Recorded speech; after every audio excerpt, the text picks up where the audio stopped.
Noong November 26, 1941, isang grupo ng Japanese Imperial Navy ang umalis sa Japan at binubuo ito ng 6 na aircraft carriers, 2 barkong pandigma at daan-daang eroplanong pandigma, ay umalis mula sa Japan. Ang kanilang target, ang US Pacific Fleet na nakaangkla sa Pearl Harbor, Hawaii.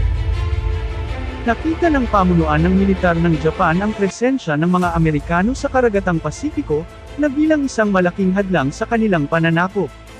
Ang supresang pag-atake ng Hapon sa mga Amerikano ay upang maparalisa ang kanilang fleet sa loob ng ilang buwan, at hindi ito makagambala sa kanilang pag-atake sa Timog Silangang Asya. Kaya binalak itong wasaki ni Admiral Isoroku Yamamoto. At dito nagsimulang pumasok sa panibagong yugto ang ikalawang digmaang pandaigdig. Noong December 7, 1941, ay inatake ng Japan ang base militar ng Amerika na Pearl Harbor sa Hawaii.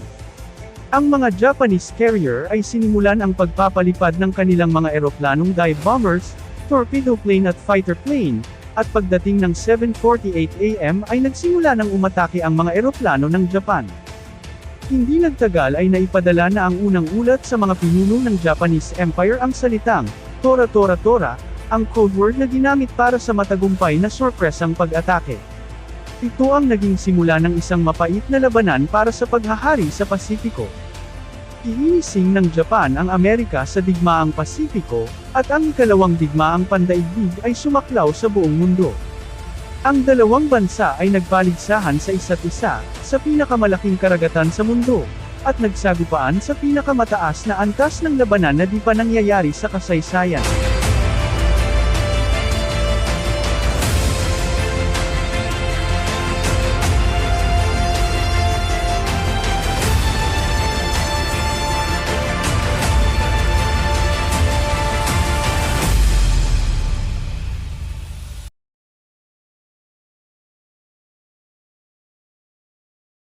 Ginugol ng Japan ang karamihan sa unang bahagi ng ika-20 siglo sa paggawa ng makabagong ekonomiya at militar nito.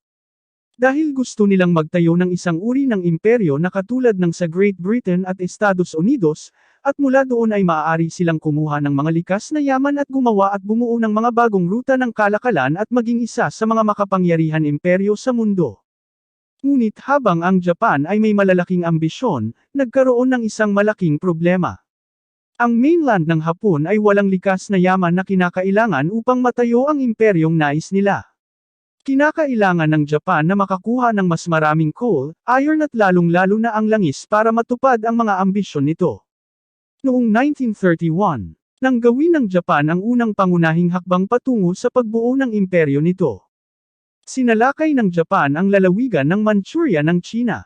Ang Manchuria ay may maraming likas na yaman na mapagkukunan na kailangan ng Japan, at nagbigay sa kanila ng isang mas matatag na panghahawakan sa kontinente ng Asya para sa mga pagsulong sa hinaharap.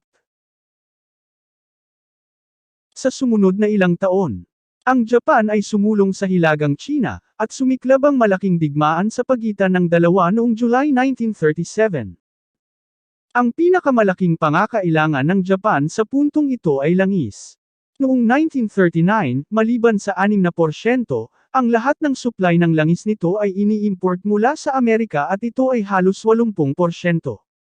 Ang pagkaubos ng langis ay magdudulot ng kapahamakan para sa kanilang kampanyang militar sa China, pati na rin sa kanilang iba pang mga ambisyong teritoryo. Maraming iba pang likas na yaman ang kailangan ng Japan. Ngunit maaari lamang makuha sa pamamagitan ng pag-import. At kabilang dito ang scrap metal, coal, at iron.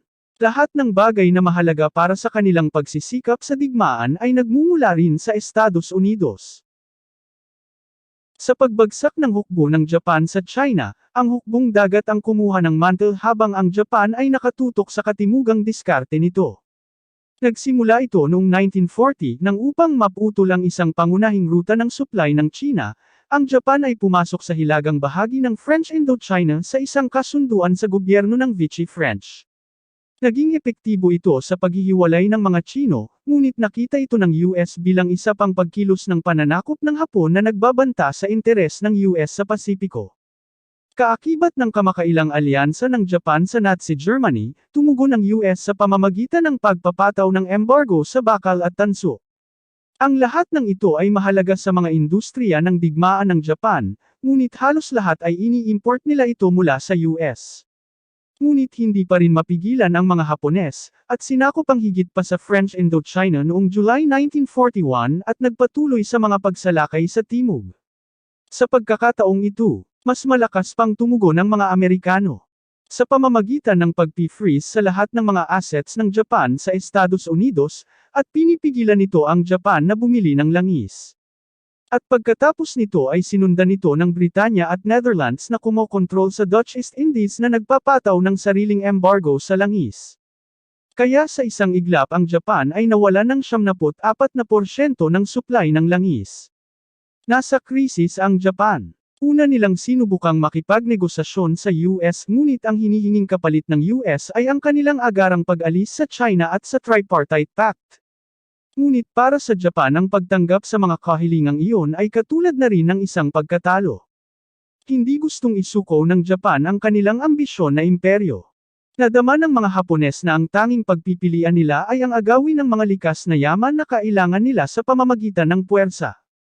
Naniniwala ang Japan na sa pagkakataong ito ay tiyak na tutugon agad ang US sa kanilang mga gagawing pagsalakay ng may sariling lakas. Nagpasya noon ang mga Hapones na kailangan nilang pigilan ang tugon ng US, sa pamamagitan ng pag-atake sa US Pacific Fleet sa Pearl Harbor sa Hawaii. Sa pag-atake sa Pearl Harbor, naniniwala ang Japan na maaari nitong lampuhin ang fleet ng US at bigyan sila ng oras sa pagsakop sa Pacific at Southeast Asia. Kaya't hindi lamang sila makakapaglungsad ng kanilang mga pag-atake nang walang panghihimasok mula sa US, ay magkakaroon din sila ng oras upang magtayo ng mga depensa sa kanilang masasakop. Kaya ito ay talagang malaking sugal para sa Japan. Hindi sila talagang naniniwala na maaari silang manalo sa isang matagal na digmaan laban sa US. Kaya ang kanilang diskarte ay talagang nakasalalay sa isang maikling digmaan. Naniniwala sila na ang US ay hindi makakatagal upang labanan ang magastos na digmaang ito, laban sa isang dug-in na kaaway na libu-libong milya ang layo sa buong Pasipiko. Sa halip, ay makikipag-ayos sila para sa kapayapaan at pagbibigay kapangyarihan sa Japan na panatilihin ang ilan, o lahat ng mga nabihag nitong teritoryo. Ang pag-atake ng Japan. Noong ika-7 ng December 1941, ang mga planong iyon ay sa wakas ay isinagawa. Sa ganap na 7:55 AM, ang unang attack wave ng 183 Japanese aircraft ay lumitaw sa kalangitan sa ibabaw ng Pearl Harbor. Ang mga Amerikano ay ganap na nagulat. Nahati ang pag-atake sa tatlong grupo. Tinutukan ng unang dalawang grupo ng mga dive bombers at fighter ang hangars at ang mga nakaparadang aircraft ng Islands Air Base. Ang iba pang grupo ng mga bombers at torpedo bombers ay tinarget ang mga barko sa daungan, lalo na ang mga barkong pandigma sa Battleship Row. Naniniwala ang mga Amerikano na ang tubig ay masyadong mababaw para sa pag-atake ng torpedo, ngunit ang mga Hapones ay lumikha ng isang bagong uri ng torpedo na partikular na idinisenyo para sa tubig ng Pearl Harbor. At nagkaroon ito ng mapangwasak na epekto.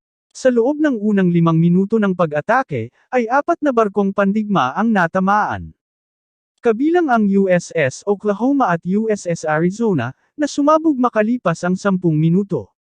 Ikinamatay ito ng 1,175 na mga tripulante nito.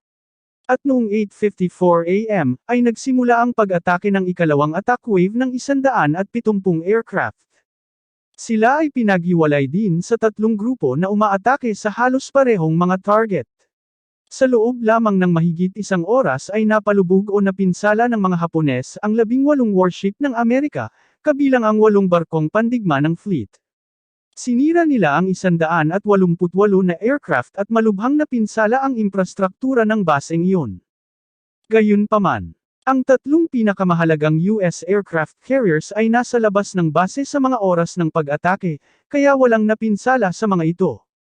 Dahil ninanais ng Japan ang maikling digmaang ito na haantong sa mga negosasyon, kaya ang kanilang target ay ang mga barkong pandigma ng US Pacific Fleet. Upang di ito makagambala sa kanila sa Pasipiko at Timog Silangang Asya. Sa una, ang pag-atake ay mukhang perpekto. Sa parehong araw, ang mga Hapones ay naglunsad ng halos sabay-sabay na pag-atake sa Pasipiko at Timog Silangang Asya. Sumuko ang Thailand sa loob ng ilang oras at mabilis na pumirma ng alyansa sa Japan. Habang ang mga teritoryo ng US tulad ng Guam, Wake Island at Pilipinas, pati na ang mga teritoryo ng Britanya at Malaya at Hong Kong ay mabilis na bumagsak sa kamay ng mga Hapon.